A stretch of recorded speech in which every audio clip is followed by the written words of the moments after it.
got some disturbing news while we were on Kadara. There's some tension at the Krogan colony on Eladaan. It's bad. Tension among Krogan? You don't say. I wouldn't waste your time with this if it wasn't important. We need to go. I agree. Nakmor Morta made herself overlord of the colony. It's weird. No. Our priority is the Archon. We have to remain focused on his next move. Jall's right. I know dealing with so many unknowns is frustrating, but we need to hear each other out. Well, as long as we're pitching stuff, I overheard outlaws on Kadara talking about activity in the Ramov system. No, that's the system where the Turian Golden World was supposed to be. Ramov? There aren't any viable planets there. Only an asteroid field with mining ventures run by criminals. I hear Eladaan's pretty rough too. Roving scavengers with nothing to lose. Perfect. Because if there's one thing I do know about, it's fighting pirates. But now that we have the transponder, we're so close to finding the location of Archon's ship. Our goal is to create our home here. You never know how something might fit in. Anyway, get Kello the nav points for both Eladaan and that potential Turian Golden World. We want all our options ready to go. Hey! I didn't say dismissed or meeting adjourned or anything. Meeting adjourned, as you were. Welcome back, everybody, to Let's Play Mass Effect Andromeda. I'm Narcogen from Rampancy.net.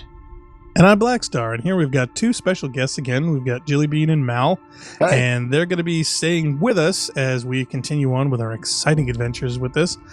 Jilly is actually, we found out, has finished the game, which kind of makes me feel bad. I wish that she'd actually been driving. That way we'd be finished with this. Mal has almost got his way through. That could still be arranged.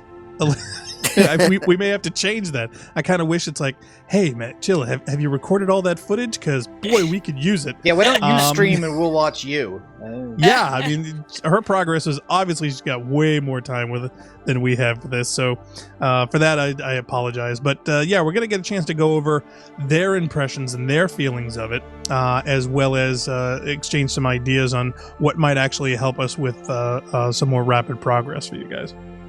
Okay. Right. So Jilly and Danny last joined us for our final thoughts, a rather long episode that will just have gone up by the time this one comes out. Yeah, we final definitely thoughts want to thank on them for Mass that. Effect, the original trilogy, and Mass Effect 3. Oh, I have Alien versus Predator, which is outstanding. Marvelous. And nobody's in here. Where's Lexi? Aren't there usually people in this room? No, they all disappear every time you finish conversations. Remember, we joked about that. Thank God we have a houseplant. Mm-hmm. Okay. Several. Now, where does that plant going to go when we're doing evasive maneuvers or we have to shake off enemies or things like that? This ship bugs the shit out of me. So it's not just me then. I mean, we got lost in here and we're like, why is this like this? Why? I kind of like some of the design elements. I hate that some of these hallways don't have railings, though. That's a safety issue. Do you not think it's basically a yacht? It's like, a really expensive space yacht. It has space yacht. It's wood no paneling. Purpose. Yeah, exactly. See, this is the exactly the kind of ship that I would want to steal if I was a space pirate. Yeah. Oh yeah, well, absolutely. Except for it's got no weapons or anything like that. Yeah, it's not going to be ruggedized for alien contact. No. You put the guns on the outside. This is the great big ship we're going to take with us to a brand new galaxy. This is going to be really useful here. Are there any lounge moments? Do they all like hang out on those cushions with drinks in their hands, staring out into space at any point? Because there is a sort of I've heard of a movie night. Yeah, there's the movie night, which is totally up my alley. I just want to get that out of the way. I'm gonna totally love movie night when it happens, I think. Okay. All right. So actually, just to give you some input, I mean, we were cautious. I think all of us cautiously optimistic about some of the decisions that had been made about what they were going to do with Andromeda. And when we started to play it, of course, it got released, and there was it got made fun of for a lot of technical bugs that are entertaining and kind of embarrassing. But we also were finding it hard to summon some of the enthusiasm for playing it because the story so far is not that interesting, and a lot of the characters are not very interesting and kind of annoying. We're just now reaching the bit. We just went to Kadara for the first time and met and met Sloan Kelly. And so these are our choices for priority ops. So just as a background for something for me to fiddle with while we talk about whether or not we want to keep playing Andromeda, what would you guys recommend here? I can continue hunting the Archon by speaking to Gil in engineering. There's a thing on Eladaan that Drax suggested because of tensions at a Krogan colony. And then there's a report of interesting, lucrative activity in the Remav system, somehow related possibly to the Turian arc. This is suggested by Vetra and PB. And Vetra's about the only character I even like in this game, really. You and me both. Oh, okay. Wow. So okay. what do you suggest? So you guys who Ringing played endorsement? past this point, what's the most interesting out of these things? I've only followed one of the 3 branches, which was, I think, the last one. Oh, so. no, wait. So is this a branching thing? It's not. I mean, I just mean one of the 3, missions. Is Story, yeah. Okay. Priority mission ops at this point. Sorry, I cut Jilly off there. No, you're all right. I would say Eladaan is a really beautiful space to play in. It's very visually appealing. There's a lot of talking when you first get there. It looks kind of sort of wander around sandy. the world. Is it that distinct from Eos? Yes. Seen one desert planet. You've seen them all. It's a desert planet. Remaeve, if I remember correctly, is got some interesting gravity physics, which is quite fun. Because we've already been to Pandora. Yeah, to be honest with you, there's not me a standout mission or world or something that I would be like, oh, that's a fun thing that you could go and do for a period of time. It's all a bit grindy in my. That's it's not what we were really hoping to hear. In fact, in the last couple of episodes, we kind of were taking we were hoping to drive deep enough into the main story that something would happen. would happen and that would engage our interest.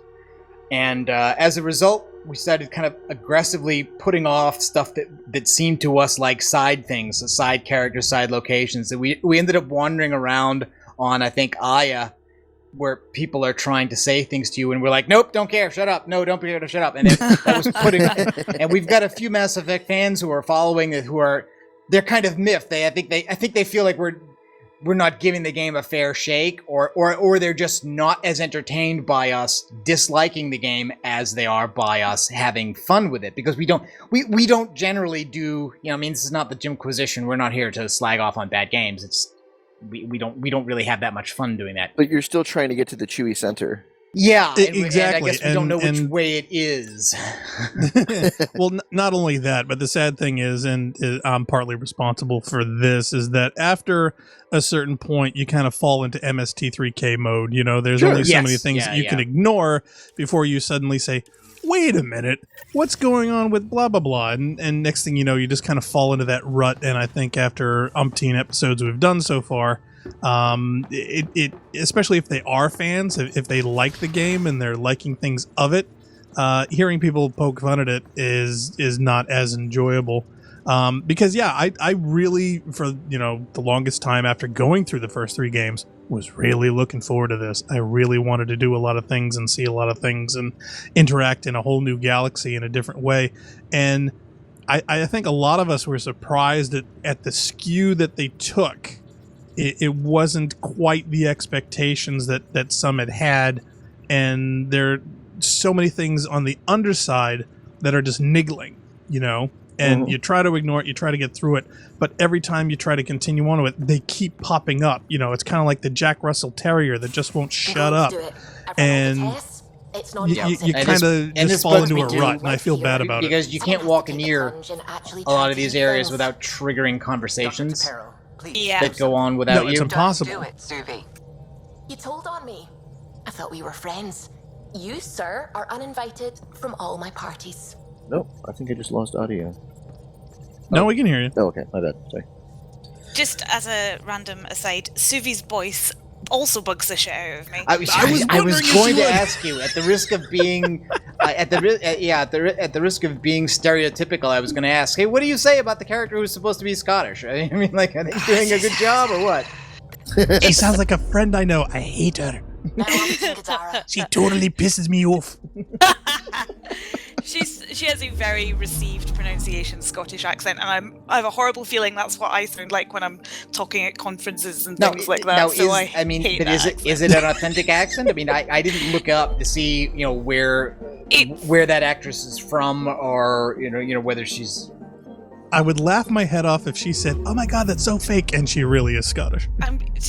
No, it's not fake, but it's a very particular kind flavor. Which is trying to. Katie Townsend, her name is, and she is from Glasgow. And that is not a Glaswegian accent. That is the kind of accent that you have carefully cultivated to make sure that other people can understand you. Okay. Wow. So it's a curated Scottish accent. Yes. She's faking it. She's trying to be more understood, and if she was really Scottish, she wouldn't be doing it. Give a fuck. Right? No, yeah. If she really was Scottish, she wouldn't care. I don't care if she grew up near James Bond. She's trying too hard. Oh my god, that's awesome. But I want to ask you guys, because Narc said something quite interesting earlier. Really? When was this? And do you think that this is a good game? Has this been an enjoyable game for you? No. I would say it's a game. Because I'm actively angry about this game. Whoa! Oh, awesome. Well, yeah, you should have joined our podcast a lot sooner then, because we're getting to that point, and every time it does something to do that, we are trying not to go down that road. We are making an effort, and I think that kind of defines it. If you have to make an effort, then something is obviously wrong. Yeah, I'm very salty about this whole game. Nice. I don't think there's a single thing about it that I can appreciate, and because we just listened to our big conversations about looking forward to this and how you wanted to like it and everything. I so wanted to like it, and it has really disappointed me. And I think because I'm such a fan of the first three games. I have that. I was emotionally invested, and I have that. Yes. I feel like I've been dumped. I'm like, right, you. I'm going to tell you what I think of you now. I'm so disappointed in this game. Wow. Well, we're definitely getting there. I've been poking fun of this for quite a while. Somebody's batteries are low. Battery low. And I knew that was going to happen. I've got it right here. So. Yeah, there's so many aspects of it that not only the introduction, but to be honest, I hate to harp on it, but yeah, the character modeling, unfortunately, has been a super distracting issue. It's completely ruining. It takes you out every time that you see a massive mistake, no pun intended, and they have done a lot of things to tweak it, and it has gotten slightly better. And I think if they had waited a month or two and actually done that ahead of time, the initial release would not have been so harsh. I think they have a lot of things that could have been very, very well received if fleshed out. If they had gotten some more feedback, if more people had tested this and said, hey, the following things we don't need to have. We don't need to have these little map things where you're constantly animating in and out every time you see a planet or a rock. Yeah. We don't need to have the story elements set up with all of this heavy drama ahead of time. Going to another galaxy is dramatic enough. Yeah. We don't have to have you crashing shuttles 5 seconds very after soap opera. waking up. I mean, it is, and unnecessarily so. Which admittedly, the original series started out not very soap opera and kind of ratcheted that up a little bit each way, but now it seems they've really kind of gone over the top. But there was, I feel like there was groundwork done. There was a foundation that was established for those sorts of things that allowed the original trilogy to get away with ratcheting up the soap opera effect. Because by the end, I admit you're totally right that it was very soap opera-y by the end in places, but I never felt like it was heavy-handed drama because you'd been tracking along with the story the entire time, and the drama had been ratcheted up, and we were talking about the overall fate of humankind and all this, sentient life in the galaxy, not just humankind. So yeah, the foundation of it was bigger and broader, and you had developed interest in these characters for years. You had several games, in fact. So yeah, the whole idea of the story progressing in that particular way dramatically and the tension building up was kind of ingrained, but it was never overt. It was never campy. It was never pushed or thrusted on the player in a way that this one right from the start did. Mm-hmm. Yeah. Okay. I mean, one of the things about it as well is I feel as though this game was not tested at all. There were some really simple gameplay things that you think, how did this get out there? How did you give me a game where I have to have 2 button clicks to get to the map? You know, in an open world game. How did that happen? And there are parts of it that I think are actually actively bad game design. Yeah. And I can't remember now, because we were having this problem as well. It seemed that like some of the stuff was changed, and I realized they went to a whole different engine. But every time you would exit the ship, the Normandy, you were prompted then for your crew selection, your squad selection. Yes. But this one seems to just take whoever you had last, and I can't figure out. I think I have to go somewhere else if I want to change it, because I can't change it in the map. I have to get out of the map. Yeah. And you have to physically go to a location on the ship in order to change your squad. The squad, yeah. So it's on which that I've never right-hand understood. side. Like, Yeah. it's through there. That's where you change your squad. Load out. Okay. Yeah. Why do you have a physical space, which is about, here is how I'm changing how I'm playing this game? That should not be an entity in the game world. That should be an entity in the interface. Yep. To be honest, my number one complaint so far, anyway, has been when you land on planets and then say, "Oh, I forgot my wallet," and then you want to get back on the ship to go get it. You then have to go to orbit. Yes. Who in their left minds thought that A, that was a good idea, or B, that needed to be a thing? And all I could think of is that there's some kind of technical limitation on how they stacked locations and places where you're not really on the ship, you're going to orbit. Yes. And therefore, to go to orbit, you're suddenly having to take this animation of you actually doing that for it to make sense. And that, to me, doesn't make sense. They should have made it, in somehow or some way, just another location on every planet you go to. You know what I mean? Like a building or something else. Well, they do. There are loadout stations or forward stations, I think they're called, that you can call down and you have right, and that's the workaround. Yeah, that's the workaround that they did. They said, it's a workaround, isn't it? Exactly. It's like, here is a problem that we have. Here's how we're going to sort of try and fix it, instead of going, yes, maybe we should design this in such a way that we don't have this problem. Yeah, I don't know, maybe. In fact, that's something that apparently was an issue in Destiny that they just either adjusted or fixed, was that a lot of times you would have to go to orbit before you went to planet to planet or location to location. And in Destiny 2, supposedly you don't have to do that anymore. So that is going to save a lot of load times and a lot of annoyance that some characters had felt the same way. So I don't know whether it's because of the change in engines or because simply how the engine works. There may be a whole lot of technical reasons of why that is. But to me, that was one of the biggest annoyances of the game so far, for me, that I wished they had done differently. Yeah, like another little silly thing is the long cinematic when you move from planet to planet in a system. And I assumed when that happened, I was like, okay, this must be disguising a loading screen or something, because and then they'd let you skip it. Sam? Yeah, because it's so okay. obnoxious. Here, hold on. We're getting a bit of a intro for this section here. Might as well. Drac, we're landing on Eladaan to rendezvous with Jorgal Strux. Right. Way. I can't believe she said that sentence with a straight face. Jorgal Strux. Slotty bot fast. Yeah. We got a lot of hitchhikers' names in this series, which I don't think they weren't really going for full-on comedy. Strux is only a little bit close to Strax, which I guess is Doctor Who more than Douglas Adams. Yep, this is true. Where is this meeting place exactly? Called the Paradise. Middle of nowhere, as far as I can tell. Paradise is different for a Krogan.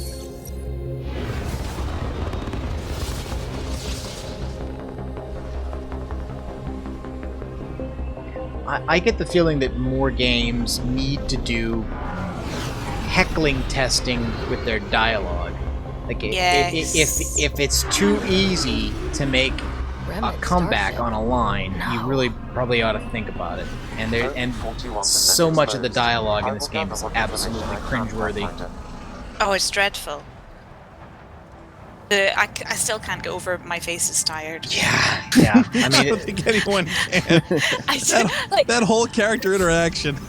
And to be one of the first major interactions that you want to put your players through, it also looks, however, like that Kotaku article was saying, it seems like they spun their wheels for maybe a year or two on trying to make this like a completely open world, No Man's Sky procedural generation type thing, and then in the last year worked backwards from the main plot to the beginning. So it looked like they couldn't get it to work apparently. Yeah, it looked like that stuff didn't get polished at all. I very much think that they should have taken a page out of Bungie's book, at least with regard to individual IPs. That said, a lot of this is very pretty. I mean, it's gorgeous. It is very pretty. But in wasting their time and kind of, I think, diluting their efforts by trying to jump onto this other technology just because they wanted an established IP, the new title within an established IP, to feel limitless in the sense of exploration. Like, I think that's a noble goal. I don't even think it was that. As I understand it, basically it was just EA now has a policy, since we own the Frostbite engine now, that internal developers will use it, and so they weren't paying any external company like Epic for the Unreal Engine. Oh great, yeah, we got Heath Hazard here. Jilly, financially motivated. You just stay in the shadows, sorry. Oh, is this one of those where you can't? This is the limitation of the temp. It's the pitch black. It's the pitch black planet.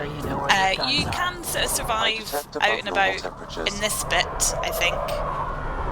But what I hadn't thought is that you'll get Sam telling you this every 5 minutes. Every 5 seconds. Should have thought about that. Sorry. Yeah. Okay. Well, this is what it is. All right. And all of this would not be a problem if you could bring an umbrella of some sort. Oh, okay. It took. All right. So apparently I fulfilled the priority op just by coming here. Great. And now I've got to look. No. Okay. I've got to look here. Visit the paradise. Conflict. You're gonna call this the Sunburn episode? Certainly, going to feel that way over there.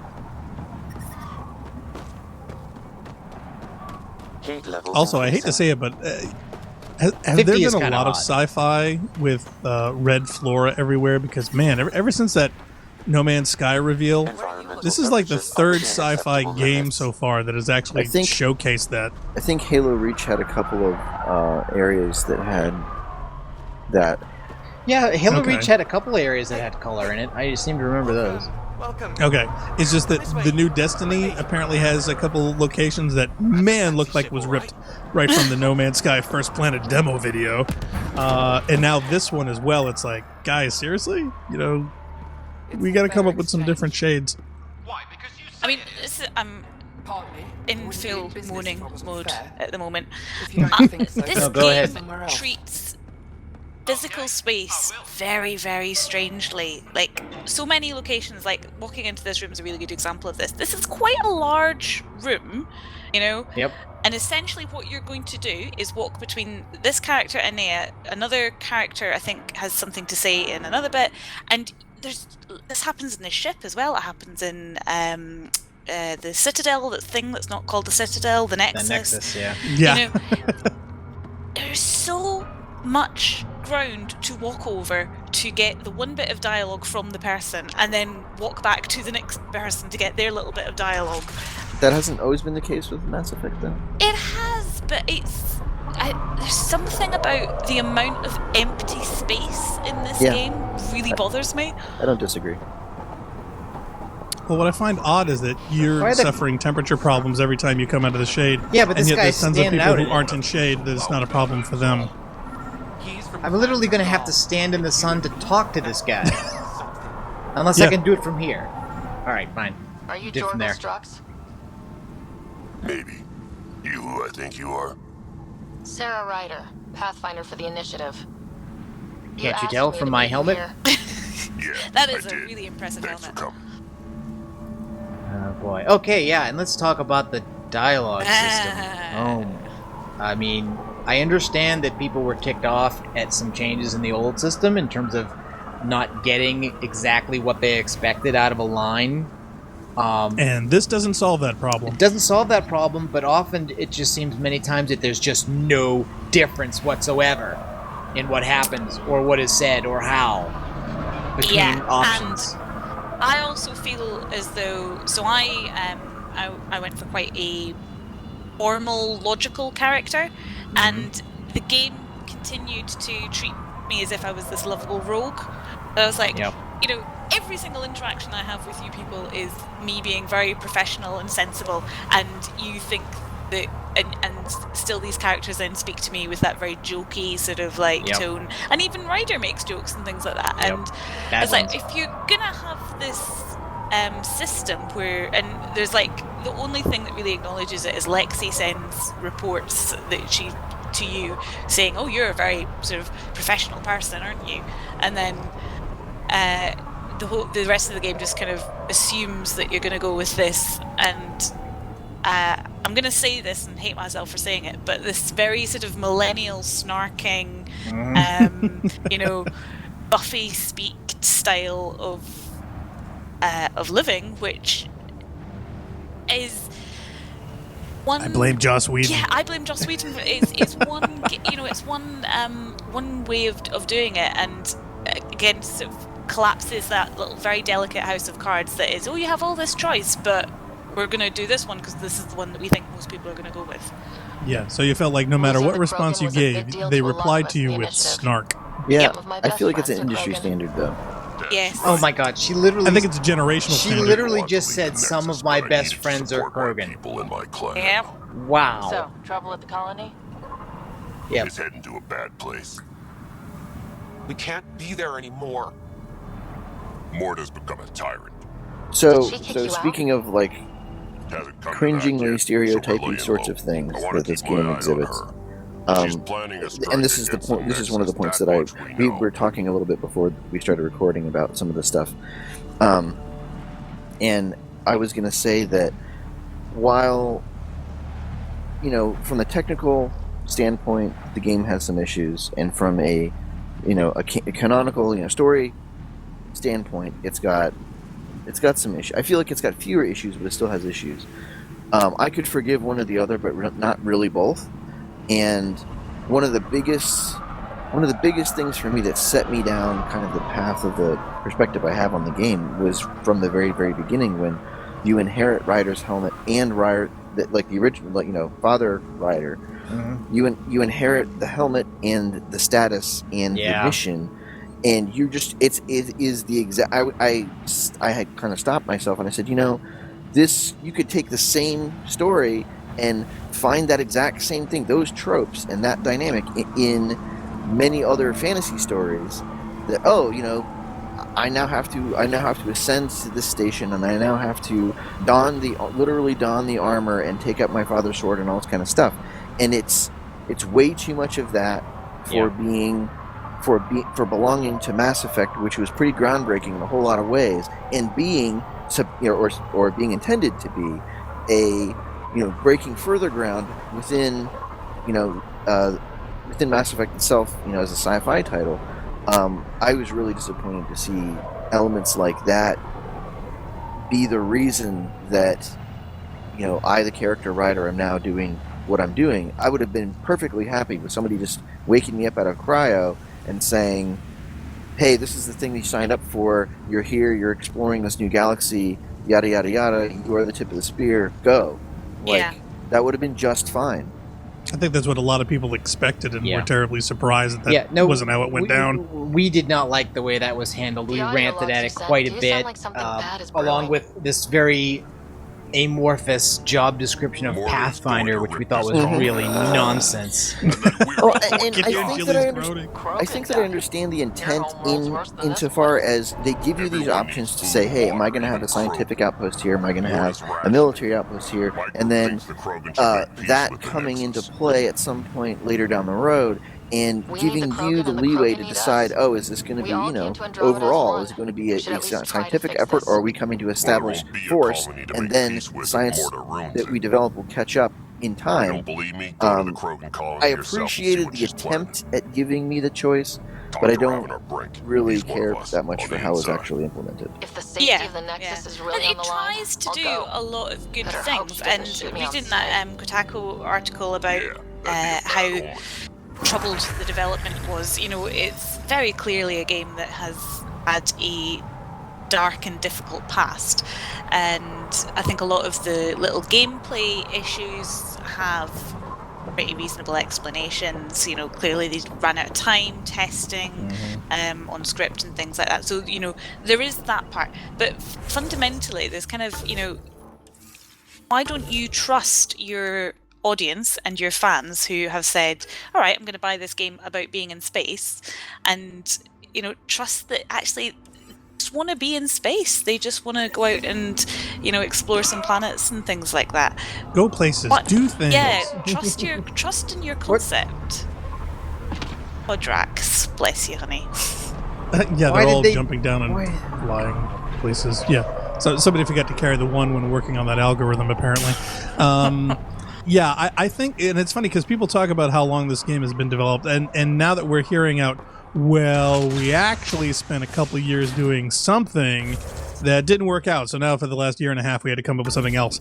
I get the feeling that there were some decisions, and I don't know whether this being a new group, this wasn't the same one that had made the other games, that didn't have the same kind of experience with this, Montreal. that there was some decisions made, and I don't know how high up the chain those decisions were made, but at some point somebody said something, and then they went down this path and this road that nothing really substantially either came out of it, or they weren't completely successful. Yeah. And when those things happen, they either had to backtrack, they had to suffice, or they had to go down another road that they now didn't have enough time to completely flesh out, that they didn't get a chance to do all the things they wanted or needed to do. And it definitely shows. But it just makes me think that either A, they should have come up with a much better or quicker plan B, or they should have at some point said, okay, after the first 6 months, how much more progress are we going to need to do with it, rather than spending 2 years on it and then having nothing to show for it. You know what I mean? It's like, why wasn't that decision changed early, or why was that decision even made in the first place when, you know, obviously the progression of how long it would take to accomplish that and to bring it to fruition was not achievable within the timeline allotted. Do you know what I mean? Yeah. So there's so many different elements, and again, it may be from a technical aspect, it could be from a political or a command aspect around the structure of the company. I have no idea. But either way, the product that we've end up with, for whatever many of those combination of reasons, unfortunately, has not been well received. The company itself obviously was not happy about its sales, and they've shelved the IP now. So this is going to be the redheaded stepchild of the Mass Effect universe, unfortunately, and I feel really, really bad for that. And I hope maybe 4 or 5 years down the road that they do give it a fair shake with more experienced people, and give us the Mass Effect game that we want and or deserve. I honestly think that now I haven't finished the game, so I can't speak for the primary arc, but as much as I've played so far, I don't see any reason why they can't tack on some really quality single player expansions like they did with 2, like they did with 3, and keeping in the vein with Mass Effect in general as an IP, but also filling out aspects of the story that any fans of the game, I don't know if they have any left, would be interested to find out. You know, I mean, if they don't think that the original title of Andromeda was received well enough to warrant the development time and all the rest of it for single player expansion stuff, I suppose that's one thing, but I feel like it's an experience that could be at least improved and fleshed out further if they committed to DLC of that kind. Yeah, so there's a couple of hooks at the end where they clearly expected this is what we're going to follow up with DLC. So there's like 2 or 3 plots that don't get resolved really, and actually there's one that they pretty much specifically say this is what you're going to do next, and it's clear that that was going to be a DLC. But so I think they were definitely expecting that, and I think that was definitely the plan. The original game's DLC was quite often used to sort of trial new mechanics or trial something that they were thinking of for the next one. So, you know, Bioware, maybe not Montreal, but Bioware has experience with, you know, tweaking things and testing them in DLC and seeing if that'll work. And I think that It's amazing they the fact that they have decided to shelve the IP and they haven't, you know, I don't know if they've definitely said that they're not bringing out any DLC for it, but sort of the way that they're talking about it says to me that somebody higher up has gone, no, we are really disappointed in this whole franchise, and you're not going to get it, which I think is not what they were expecting at all. No, I think for not only the reception but also the sales numbers, somebody crunched something real quick and said, you know what, this doesn't warrant a sequel. We don't want to sink any more money into this. Obviously, the perception is not what we want. The fans are not happy. There's no point in sinking any more money in development. Let's pull the ripcord and move on. And I think they have some other, you know, irons in the fire that they're going to continue on with that are different. They've just teased. What's it? They're calling it Ascension Anthem. Yeah. Yeah. Yes, because what I'm worried about is that they're going to take away the wrong lessons from this, which is that their fundamental decision about going to a new galaxy and not bringing back Shepard and the Normandy was wrong because people didn't adjust to the new environments and the new characters. Yeah, that wasn't and that really. At any rate, the whole point of doing that was because the Montreal studio wanted to do stuff that wasn't Mass Effect, just like Bungie wanted to do stuff that wasn't Halo, and they are now moving on to something else that looks like it's some kind of hybrid of Destiny, Titanfall, This is something Anthem you're else. talking about? Yeah, which we've only seen okay. 45 seconds of, so Zach knows. I'll have to look into that. But as I'm just watching you run around here in the I don't even know rover who or why I'm running over. Why? Yeah, no. I looked up from the phone that the Mumble client is on, and I'm watching him play. And I'm like, wait a minute, you're playing Borderlands. Oh, okay. Well, I thought I was going here, and guess it turned out I went right past it or around it or something. Yeah, you drove around it. Oh, marvelous. Well, there are 3 giant holes, so you didn't fall in. Sunglasses. Sorry, Jilly. Yeah, this is going to be seriously painful for her with the hangover. Yeah, it's just there's so many things about this though, and of course, you know, Narc and I haven't finished yet. We're actually looking for kind of a fast track for it because there are so many people that have gone through with it, and maybe they've given it more of a fair shake than we have, but. You know, and I feel kind of bad about that. But at the same time, though, all the flaws and all the issues that we've had with it so far are there. You know, we didn't go looking for these things. We aren't trying to nitpick to nitpick. Really. You know, we're actually running into these things because as a gamer and as our expectations of what the other Mass Effect games are and the level of enjoyment, that falling from the sky for no readily apparent reason is a thing that we're seeing, and we shouldn't be seeing that.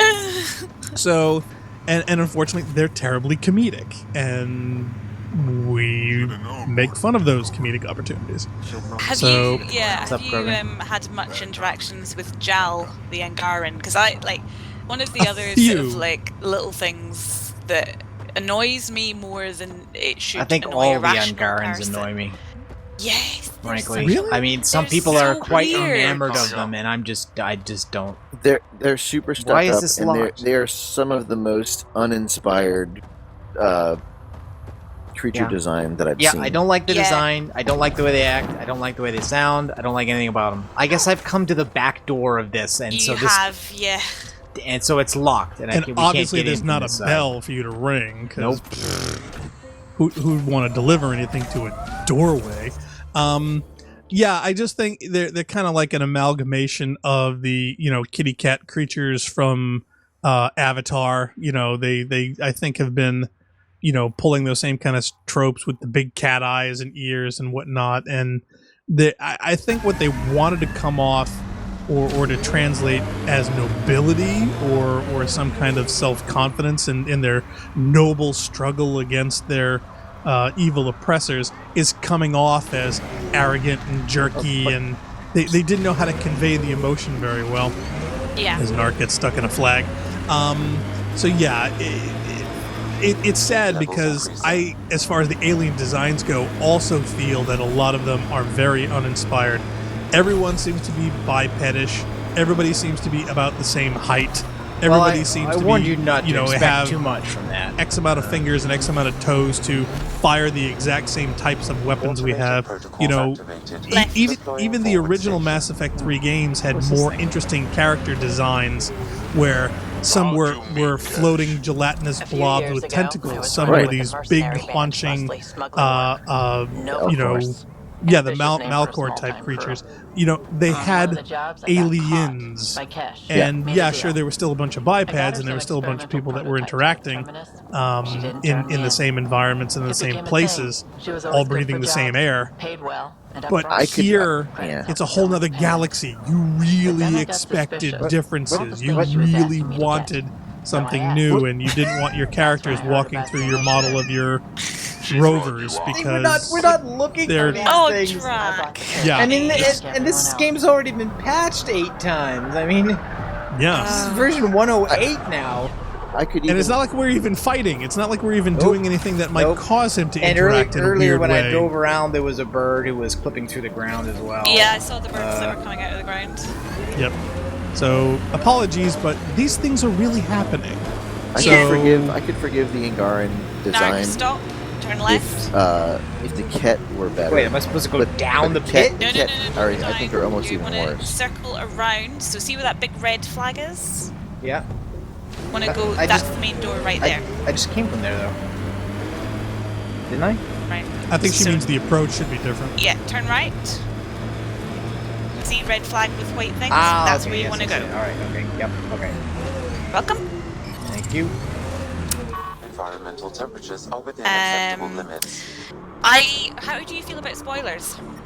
Go ahead, spoilers free. I mean, we barely care at this point, so yeah. Temperatures are within So acceptable parameters. the Angaran turn out to be a designed race.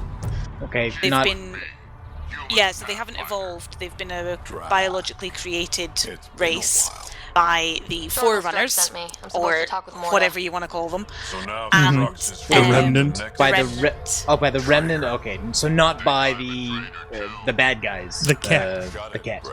It's kind of a little bit ambiguous as are the Kett what is left of them, or like have they forgotten something, or what's kind of gone on?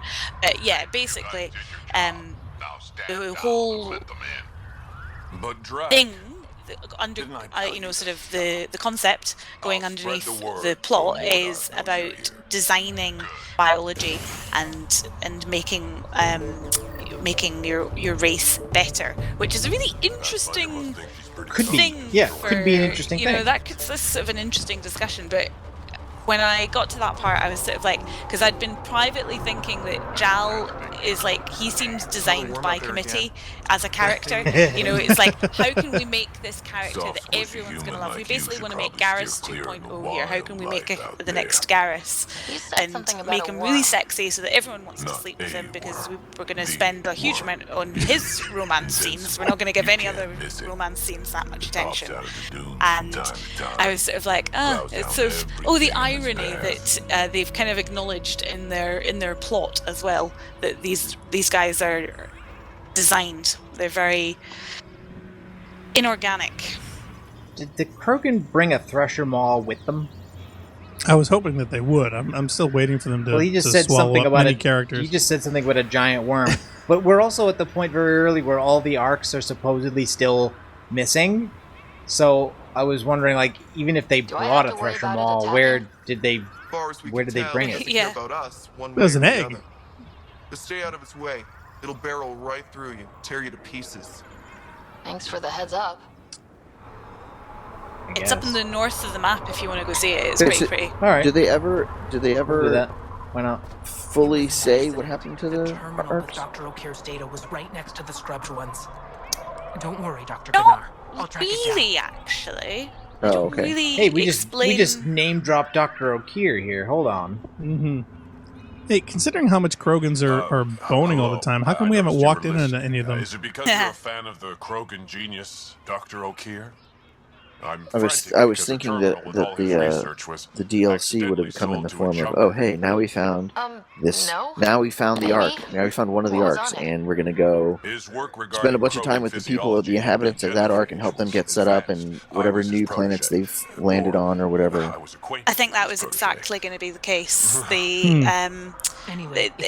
of the things in the ending is there's a transmission from the Quarian arc, I can give you a nav and point everyone's on like, the "Oh, the Quarians are here." Sold it to. They're not really find them. gone. Let's bring back the species we like. That's Yay! really, that's By the really way, unfortunate because that makes me feel like that, we only got a quarter of the game. Exactly. Whose I think we genius did. brainstorm was it to make everybody associated with the Andromeda Initiative an incompetent boob? Because I honestly feel like we're role-playing on the Golga Frincham B arc. Everybody's a frozen hairstylist. I was hoping that maybe the ultimate reveal was going to be that this whole thing was a scam, that Jane Gerson stayed back in the Milky Way and got rich out of all the payments people had to make to join this thing, and that we're all in a crappy VR sim because there's just no way any of this stuff is real. Nobody's this dumb. You're giving them way too much credit for thinking or fleshing out that kind of a concept. Everyone is rubbish. There's not a single competent person on the arcs or the Nexus or any of it. Yeah, and Narcogen actually had talked about this at length, because when we started running into the not only weird side questy things that they kept throwing at you rather than trying to at least get you invested in the primary story from the get-go.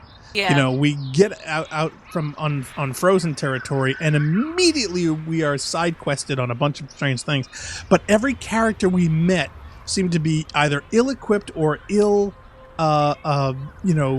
fleshed out for the job or position that they describe themselves to have. Yeah. And where, for some reason, in the very, very short space of time, because that was the other major problem 14 we had. months. 14 months, supposedly, everything has fallen completely apart. Yeah, on a timeline that would normally take, I want to say decades, to actually happen. And it would have made more sense, and I don't understand why they didn't, where if they wanted to do this, literally from the get-go, they said, hey, we want to get you from out of your beer can, but it's going to be nothing that you expected. Things have already gone horribly, horribly wrong, and you've been brought out to help fix it because your dad's dead and you're the only Pathfinder that we have left. They should have said, hey, this has already happened over a 20-year timeline. We have these established colonies where everyone is factioned, where all these different issues between different groups are all interacting in a way that nobody expected, and now we've got all these different problems that we can't fix. Yeah. Where the hierarchy's broken down, and we've established all these colonies where some of them are failing and some of them are not. But they didn't. God. They could have easily taken you out of your can 20 years later, late, as opposed to a year and a half, and all of this is suddenly, gone on a fast-forward pace. But then you might not have felt as though you were instrumental in settling this new galaxy, because you are supposed to be the most important person of all time ever, and the action can only happen when you are there. We don't want you at any point to feel as though, the world might do something without you. Yeah, because nobody can do your job. I mean, oh my you God. are the Pathfinder. Yeah, All right, Neo, this is you not are even the the right one. way. Are we supposed to be going up or down? I can't really No, tell. you're actually going the right way. Yeah, go down. Oh, am I? Okay, fine. I don't think the game knows where you're supposed to go. This colony is so confusing. I have gotten lost in here many times. Yeah, they definitely need to work on their stair technology. Feel like we can finally relax. Take in the sun. You're in the bottom of a pit. What are you talking about? Also, everybody is just standing around. Nobody is doing. Everybody just stands anything. around. See how it plays out here. No. Nobody has any children. Nobody has any elderly. Nobody has, But, but still. But have that's you the ever true of seen- any yeah. species environment. You know what I mean? Have you seen and one... the guards? The guards when they're on duty in their cycle animation? Yes, Where they do the yeah, we weird saw that. crouch We some guy thing? crouched with aiming his gun at the corner of a dead-end hallway. Oh my god. We also really didn't like the one thing in the town square where they were beating up suspects that you couldn't interact or stop. Yes. Yep. That was very jarring as far as that lack of interaction or it was one thing to progress a story, but to not be able to do anything and have to sit there and watch that. We're here? I mean... I think it's 1 meter a below little you. bit further? Yeah. Bonkers. Yeah, for those little waypoints to trigger. But yeah, I see what you mean about things being down hallways where you've got to go down 90 miles to talk to one person. Down here? I mean, they don't even know. It's where they live. Yes, it's where they ever stand. Sit down? I mean, at least they gave Rex a chair. At least, I mean, yeah, nobody has any chairs. I mean, at least in some places you were at a bar. You Ravener Brank? Struck sent me. He said that you... Yes. Find me later near the fighting pit. Hey, Nexus. I'm the one you talk to around here. Are you Morda? I'm Nakmor Morda, Overlord of the Krogan in Heleus. Overlord? Drac, Kesh said you had a new job. She didn't tell me you did. And you're the celebrated Pathfinder from the Hyperion, found at last. I'm Ryder. Why does she sound like a hairdresser? This is thrilling. I've never stood so close to a Pathfinder before. Mostly because the Krogan never got one. Welcome to New Tuchanka. I appreciate the effort to integrate female Krogan into the game. Yeah.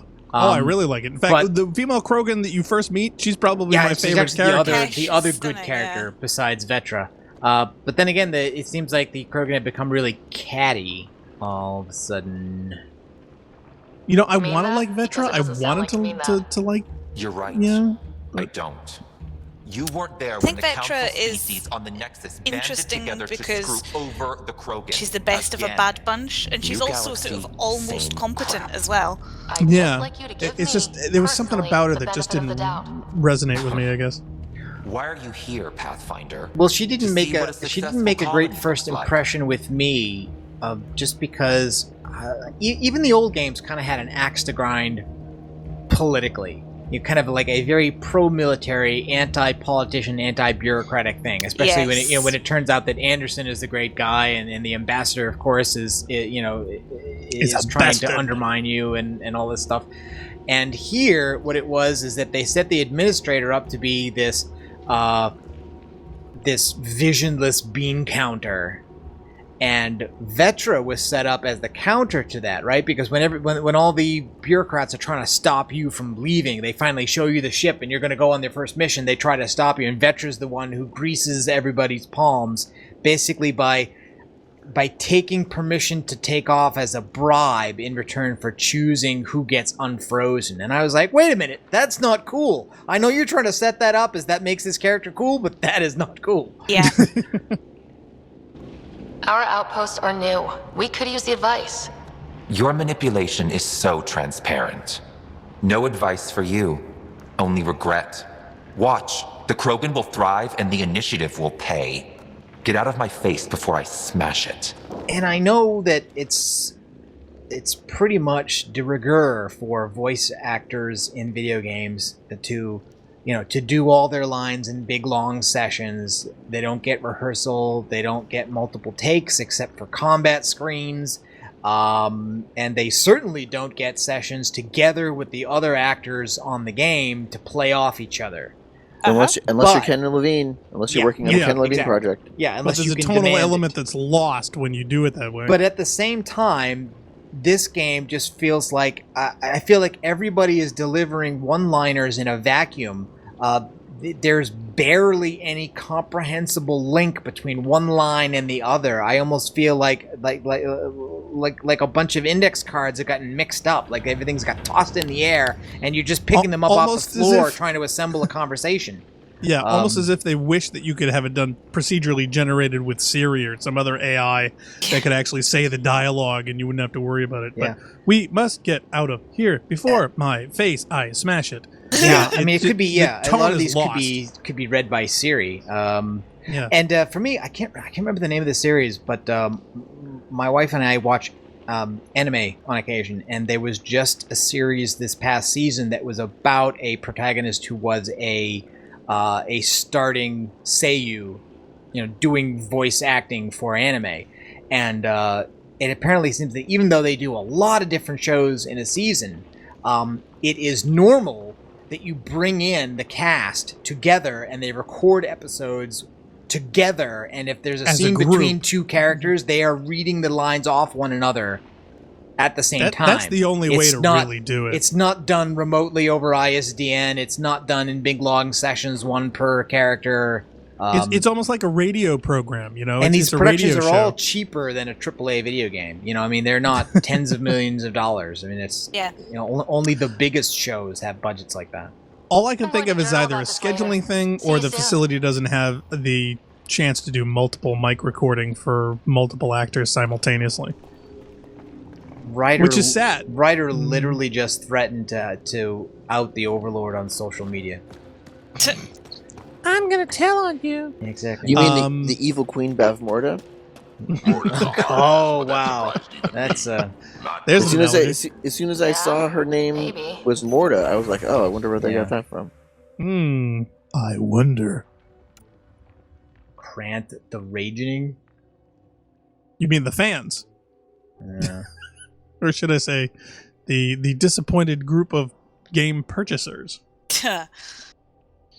So, yeah, because I can remember what we all had for hopes and expectations and feelings. And obviously, the game itself for this has been flawed. What has because this is a foray Narc and I have yet to do, what has been your multiplayer experience? What is the combat for that for you guys had been based on either your expectations or experiences? Because you guys have been playing the multiplayer for years with Mass Effect 2 and 3. I mean, for a very long time. So you're far more qualified to evaluate it. What have you guys been feeling about the way Andromeda helped the multiplayer experience for you? I think they were very faithful to the multiplayer formula from 3. They've done everything I expected that they would do with it to kind of uphold that. There was a little bit of a gameplay difference in the pace of the way that the game plays because everybody now has a dodge maneuver that only certain characters from the last game were given, and that was, I think it was really a character-based thing because if you were playing a Krogan, the Krogan was it took him a long time to turn, and he was very you didn't have a lot of evasion. Yeah, he was very meaty and lumbering. And the Turian was kind of like that too. But in this one, they've given everybody the same sort of little jump jet maneuverability thing. It's kind of like a dodge, but you can pick what direction it's going to be in, and that makes everybody a lot more mobile. And I think that was partially added in as an industry standard just because you've got games like Titanfall, you've got games like Destiny, things like that, where kind of a sci-fi shooter, but mobility has been really played up in recent AAA titles, and I think that it seems to me that somebody felt like they couldn't get by without throwing that in. That said, it works very well with the way that the game plays, because there are times where you really do need to evade, and if you didn't see the bad situation coming, you're kind of screwed. However, I think that was kind of ingrained with the way that they had meant for Mass Effect free to play. But weapons, there Shove them are into a plenty ring of with a beast. fun Make weapons them to play fight as a with. team. There's Defeating a common foe creates all a powerful the bond. whole Krogan booster-based don't take that economy lightly. where Help me perform the you can rite, spend in-game and we can hold currency, this or you colony can together. purchase currency through the store. How am I supposed to help with the rite? All of that has For one, been they need something to fight. implemented pretty I hope well. you don't mean They've got a me. bunch of they were very No, quick about but I do rolling need you out to help lots me of drive the special beast characters. into One the of them arena. being Shadows make a special the lure for this. Krogan Should help Gladiator, subdue it. and You really there's think there's a Mark new and Greg Angaran can cause a war? character that's Big supposed to be rolled problems out will here start within out the next small, not week or taking any two. chances. But they've done that several I'll see times what I can since do. release, Yes, I'll have to at settle a for rate that I don't know that Set most this lure people out were in the expecting wilds them to attract the fiend. to actually The beast might keep be up with, feisty but at first, they so have. stay on your toes. I'll keep Varka and But Greg from each other's I'm really throats till you get disappointed to back. see that, Good luck. with them kind of shelving the IP. I don't know how long that stuff is gonna continue, but for the amount of time I've put into it, and I put a substantial amount of time into it, I'm not really disappointed with that aspect of it at all. Okay, so the multiplayer has held up. It's just a question of how much they're going to support it in the future. Guys, help me out. I'm lost in here. It seems like I'm supposed to go. It seems like I'm supposed to go further down, but there doesn't seem to be any way to go further down. No. That's You go gotta fall down a outside. hole. I get lost here as well. Well, you did say that it happened to you several times. Yeah, you are going Oh, down. is You're this- going to the fighting bits. I think you've got to okay. go outside maybe to go further down. Let's go to the fighting bits. That looks This right. seems to be going down, I guess. Yes. Okay, all right. Downish. Yes. All right, good. So, Jillian, as far as your multiplayer experience goes, how would you say that it's been? Well, like Mal said, they've been very faithful, and I think there are some benefits to that. I totally agree. The pace of the multiplayer matches has changed. They're much much faster. You have to be much more on the ball, which I struggle with at the best of times.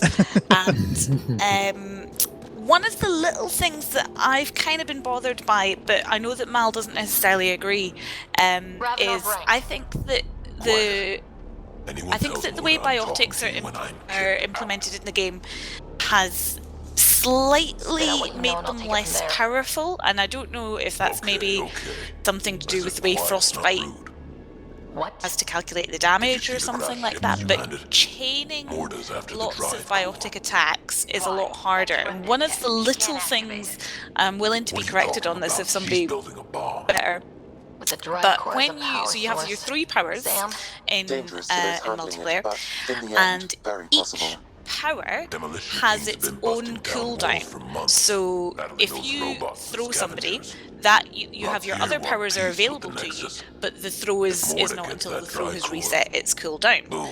Whereas in Mass Effect 3, had a generic cooldown. So once you'd used a power, you couldn't use any powers until your cooldown had returned. And I think that has also affected the pace of play, but it's meant that No, I know. because I love Let's go see using the about that biotic drive powers, it's sort of slightly disrupted my rhythm in the sense that a lot of my favourite strategies no longer work in necessarily the same way. Yeah, exactly. Well, she liked to stack them, if I recall correctly. Yeah, I really liked doing that, and it just doesn't quite work in the same way. So I'm a little kind of down about that, but I still think it's a good multiplayer. It's still fun, and I think the biggest weakness is actually a weakness of the whole game, and that is the enemies are pretty boring. There's not really I find that to be generally true of the campaign fighting. Yeah. I mean, it seemed like they spent a lot of effort making this behave a lot more like a traditional shooter of some kind, Yes, but it's I a would very uninteresting shooter. So a couple of things on that. One, I don't know when did you last play multiplayer, Jilly?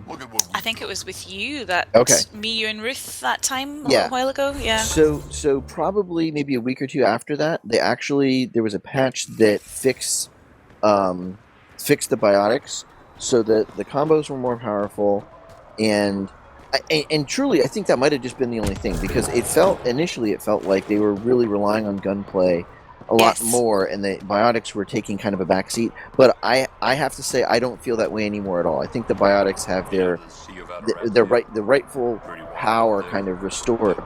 And I think that the reason for splitting up the cooldowns was because they wanted to give people more of an opportunity to combo their own powers. Because prior, in the previous game, you could throw a power, and unless it had a lingering effect, or like, what's it called? Singularity, where you have the field that was cast, where you would have a lingering effect that then you could then follow up after your cooldown reset. The splitting up the cooldowns lets people throw one power and then the next power, so they can quickly combo. Now, I think the issue with that, though, is that now everybody has the ability to combo their own powers depending on how you build your character, but in my opinion, it takes away from the team play factor, because not only you can combo your own power, but you're now you have across 4 players, each player has 3 separate cooldowns. That's a lot more powers being thrown all the time. So it seems like there's a lot more powers in the air, there's a lot more things being triggered, but the reliance on the teamwork to make that magic happen is lessened. So I hope that's making sense. So it ends up being a power fest where everyone just spamming them continuously? It can be at times, but when you get up to the higher difficulties of playing a multiplayer match, you actually see how that becomes necessary. And when you see that in motion, it's actually a really good time. It's actually a beautiful thing to see. But I don't know how many people have found that sweet spot in gameplay where they're like, oh yeah, I like to play in gold matches all the time because I'm practiced enough, my builds are tweaked well enough that I can go in there and I can be chaining combos with my teammates in a focused nature for a long period of time, because that's what it took in the Mass Effect 3, and that was a huge part of the fun. But I feel like that landing within that sweet spot, within that margin, is harder to get to with Andromeda, because I feel like it seems like there's more things that can go bad before you get that momentum built up. So, it's overall, like, unless you really had a love for Mass Effect 3 multiplayer, I don't know that anybody that's brand new to Mass Effect, I don't know that it's necessarily going to hold the attention for them. But that brings me back to the whole aspect of, DLC and things like that. I would have expected that, if they, in the single player story, if there's a DLC comes out, and say the what was it called? Say the Quarian Ark arrives, and you're dealing with them for a bunch. I would expect that elements like you start seeing Quarians in multiplayer and all that kind of stuff. Yeah. And I can see how with that they would start diversifying the enemy sets, just like they did with Mass Effect 3. At the very beginning, they didn't have 4 factions of enemies; they only had 3, and they had not fully fleshed out like the menagerie of opponents that well. And as time went on and they released more and more weapons and characters and things like that for the multiplayer, they started also expanding on the maps, because they started opening up some of the geometry, and they also started fleshing out the number of available enemies per faction. And by the end, it felt really, really well tuned. So I would even be willing to forgive a lot of the shortcomings that you see now if we could depend on that same, well-refined formula to be the end result. But it looks like we're not going to get there based on, the amount of support it seems like there's going to be. So the rebalancing and the issues with the gameplay, you feel over time would have been addressed to the point where it would have had the same polish as the Mass Effect 3 multiplayer had. Yeah. By the way, nothing creepy at all about this console with a skull icon on it. This is the active terminal. Initiating download. But to answer your question, Blackstar, yeah, absolutely. Even within the short amount of time that this game's been out. This is a horde mode thing, isn't it? Yep. So I have to stay in the circle with it? Probably. It looked like a Thresher mob pit, to be honest. Oh, is it? It looked like it to me. Mm-hmm. So in the multiplayer, though, I mean, you're actually only fighting Kett all the time, or are there or Remnant, or there's Kett, Remnant, and Outlaw factions. And the Outlaw faction is basically like the Mutineers. So they have a Krogan, and they have a bunch of human so they characters. have Milky Way species then. Right? Yeah. It's, okay. So I wasn't sure how limiting those were going to be, because we don't seem to have a lot of enemies, and I remember somebody had kind of spoiled the game when it was first released. Oh no, you're just fighting Kett. It's just Kett. Oh yeah, some Remnant, but it's mostly Kett. Kett all the time. Yeah, the fighting the Outlaw but then they faction. changed that. Like they threw. Oh, by the way, there's Rebel Angara out here in the forest. They'll shoot you on sight. Oh, really? We're not concerned about that at all. There's no explanation for that. That just right. So one of those Rebel Angara guys is now one of the new characters. That's the one that they just released or they're about to release. I saw a little Facebook post about it the other day. Ooh. But yeah, I look forward to. I just I have to say it's disappointing in that they've already showed in the few months since release. They've already showed their willingness to add to the multiplayer experience, to patch things that weren't working well within the multiplayer experience. And it seemed like the drive to do that is still there. The resources to do that were still there. But looking for those like incremental quality of life changes in multiplayer is far outside the scope of anything that we can expect, because the rest of the support, the rest of the revenue that would come in to support Mass Effect altogether as an IP is it's just not there. Which is sad and unfortunate. And maybe someday when they do come back to this, maybe they will have either a more polished studio with greater support, or the goals that the original studio tried to make will be more feasible and practical with the procedural generated aspects that they were looking for initially.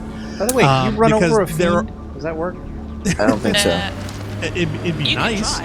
I feel bad he's just sitting there by himself, and we're going... Nope, it doesn't. We're gonna... He was just minding his own business, and we're just gonna go run him over with a large, wheeled vehicle. That seems kind of a jerk thing to do. There is so, especially because I remember when Jilly had mentioned, she was a diehard fan of the multiplayer, and having that experience not be the same, where that polished fun that had obviously been resolved and tweaked and presented with a mirror shine, they didn't start from there and build upon it or expand upon it. They literally had to start over because they're in a new engine, new environment, new characters, and that balancing, they obviously, it was early to say that they'd be able to hit it right out of the gate at 100%. Some of that expectations would have been too high. But now the fact that, like what Mal said, that they may not even get to that point. Nah, she's not the type. I'm pretty sure none of us that is kind of sad. I really think that if somebody had the foresight, they could have... I learned it from Sid. an entirely different model from what AAA games are used to would be needed, but it would seem to me to make a lot of sense.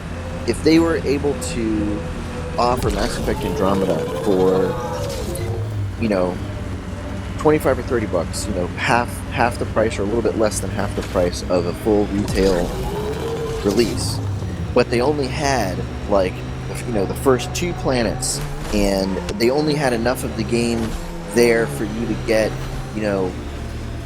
the first, 4 out of the 6 possible party members you were going to have. If they drew way down in scope on what they were going to offer at initial release, but then supplemented that over time, and so if you had a DLC, it would be $20 or $15 or something like that. So you're only paying a fraction of the original retail cost. But I feel like they would have been able to play out all of this a lot further, and in between those substantial releases, they still have revenue that they're generating from multiplayer when people are going to go buy, they're going to spend real money to buy in-game currency and things like that.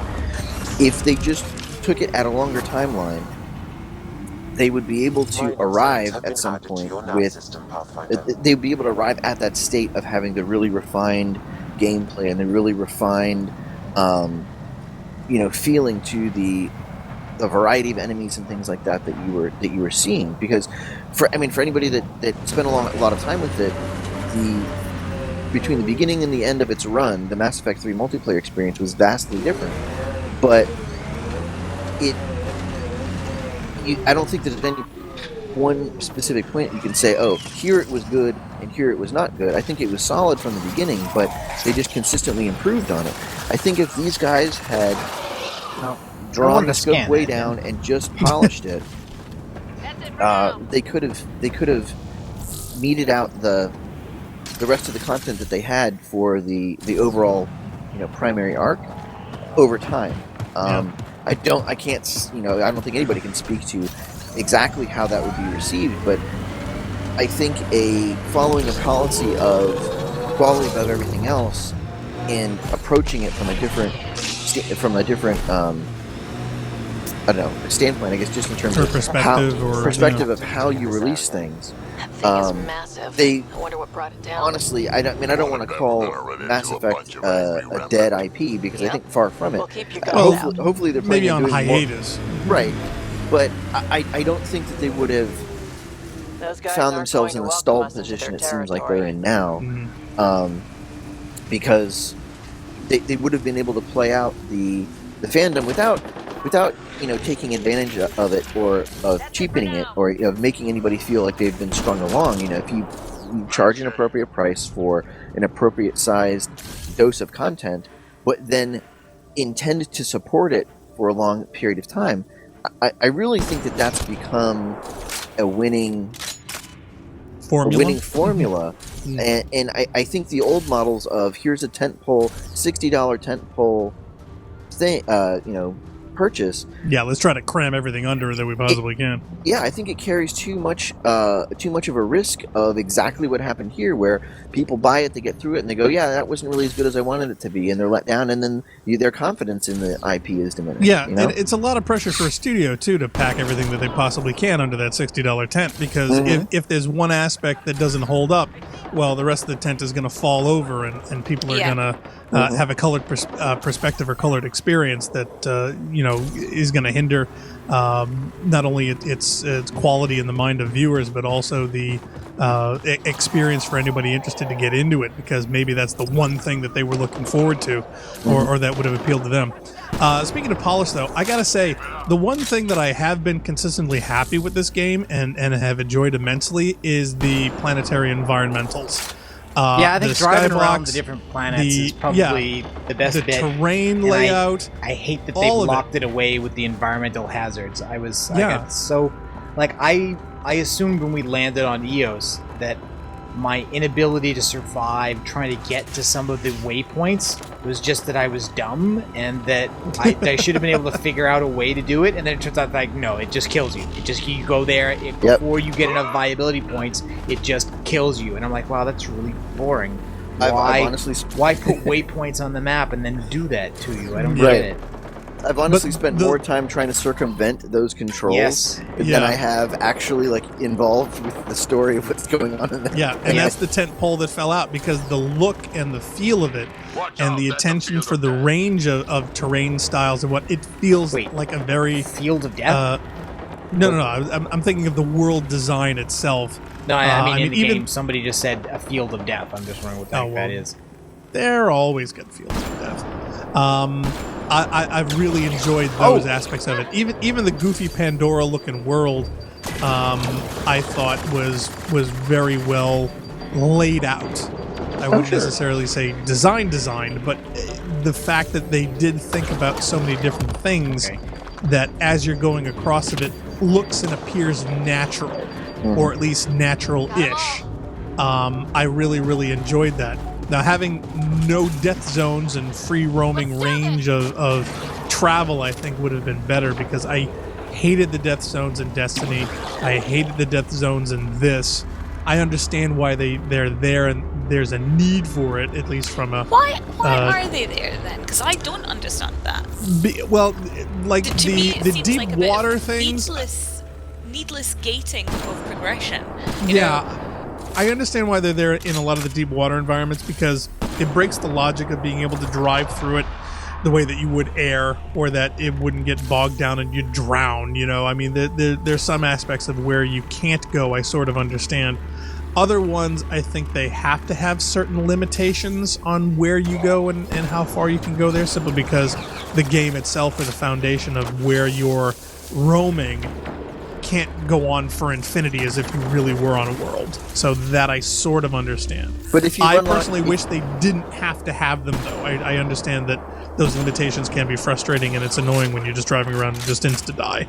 But if you ever watched Many a True Nerd, he's a YouTuber, and he did a really interesting video maybe a couple of months ago now, about Fallout New Vegas and how the New Vegas map design, it's quite a small map, but it works really, really hard to feel bigger. Yeah, and also to not let you come up to a wall where you can't go any further, and it just uses lots of little clever tricks. And I really enjoyed New Vegas, and I really enjoyed watching the video, because when he talks about it, he sort of points out how just little things like it puts interesting little huts and things like that away from, you know, the wall, and so you're always kind of just drawn away from the edge of the map, and it's really clever, actually. It's a lot of great design. Well, by the way, can I also mention that this we are on easy because we got bored with some of the enemies being very bullet spongy, especially that first fiend. But I also have to say that your encounter is also kind of broken when you let me stand next to an ammo crate with a sniper like this.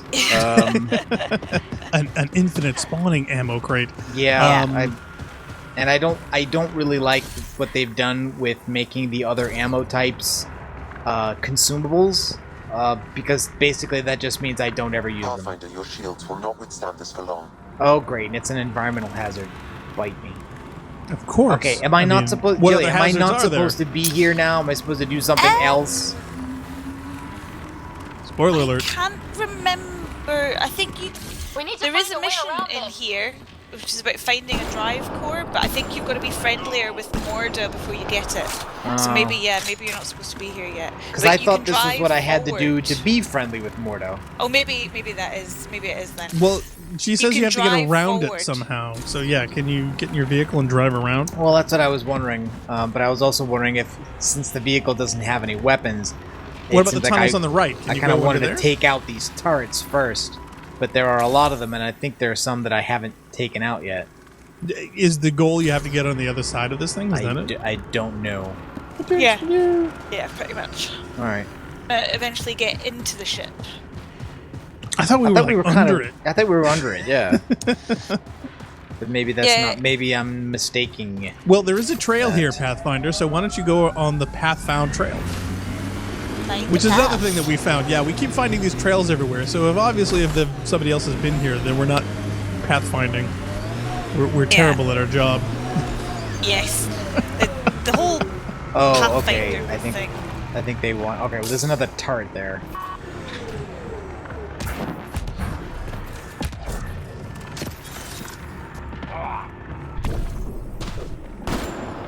Are they really that deadly? I mean, yeah. They also have knockback on them, so it's kind of annoying. What are you shooting at? I see that so often. Stop shooting. Crazy. Yeah, Have you had the glitch where one of your squad dies and then follows you around as a floating corpse? Oh no, we've not seen that. Oh, we gotta see that. It's an impressively game-breaking glitch. Nice. And to the point where you can leave the planet, go away, come back, and that person is still floating around beside you. No way! Are they dead in staff meetings? Because that could be really interesting. As far as they don't spawn in the ship anymore, so they don't exist. So, in a conversation, you're just talking to air? Yeah, there's just nothing there. Oh, man. See, I would prefer to talk to the corpse. I could just see them floating dead with their arms sticking out, with their tongues hanging out of their mouths and whatnot, and you're still talking to them. That would be awesome. Maybe we'll get a patch. But this isn't even the first Bioware game in this engine, right? I mean, they did a Dragon Age game Dragon in Age, Frostbite, didn't they? I mean, I don't think that was that well received either. But see, the funny thing is, I did see an article or a couple of quotes where a lot of people are not happy or like the Frostbite engine, and I think we're being forced at gunpoint to use a lot of these things because of the whole EA stuff and whatnot. Yeah. Because some guys were quoting saying that the pain and agony that we've had for this thing started in Dragon Age and has now continued on with this.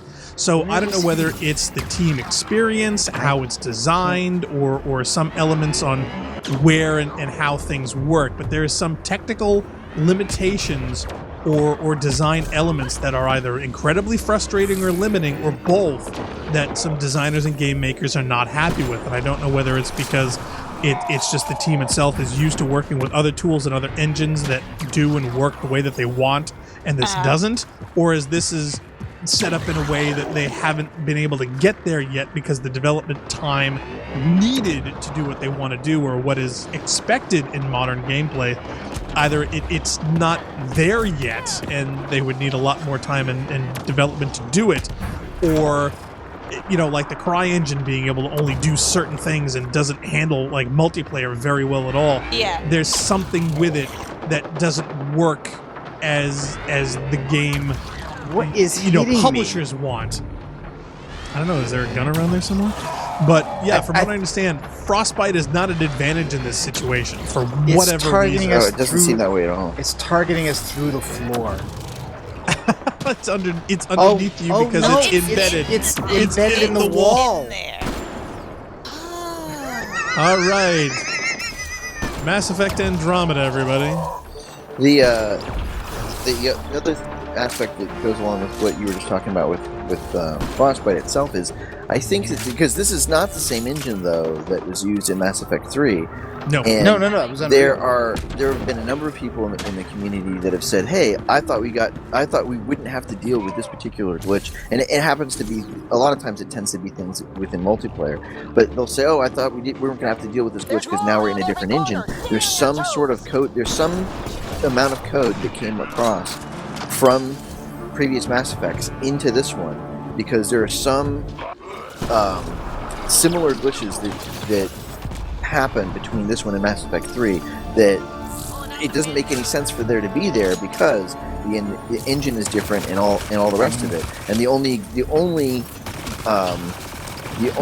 explanation that makes any sense is that there were certain parts of the code base that were copied over from prior Mass Effect 3. So the bug had literally been transplanted. Modules that they have backported or ported to the, because Bungie talked a lot about what they were doing with making the Destiny engine and making it all new, and then backporting portions of it to the Reach engine so that they could use parts of their new content pipeline on it. So I'm guessing that using their own data formats, using their own development tools, they probably made modules, and some of these problems are probably in those modules and not necessarily in the Unreal Engine or the Frostbite engine. Right. So one of the one that I can pull off right off the top of my head, and I think I've got a fairly plausible, me not being a coder or developer of any kind, but I think I've got a fairly plausible reason for why it happens, is anytime you start a multiplayer match, there is probably a 1 or 2 second hiccup in the first within the first probably 10 or 15 seconds of gameplay, because it's the first time that anybody is casting a given power, and all the graphical effects and everything else that are needed to be on hand for that. It's haven't the first, loaded? They haven't loaded. It's the first time they're being called, but I think that if it is a carryover from before, it's probably because the textures and effects and all those things take up more memory this time around, because we're the next generation up in game hardware? technology and hardware and all that stuff. But the code was not, it was basically not built to take that into account.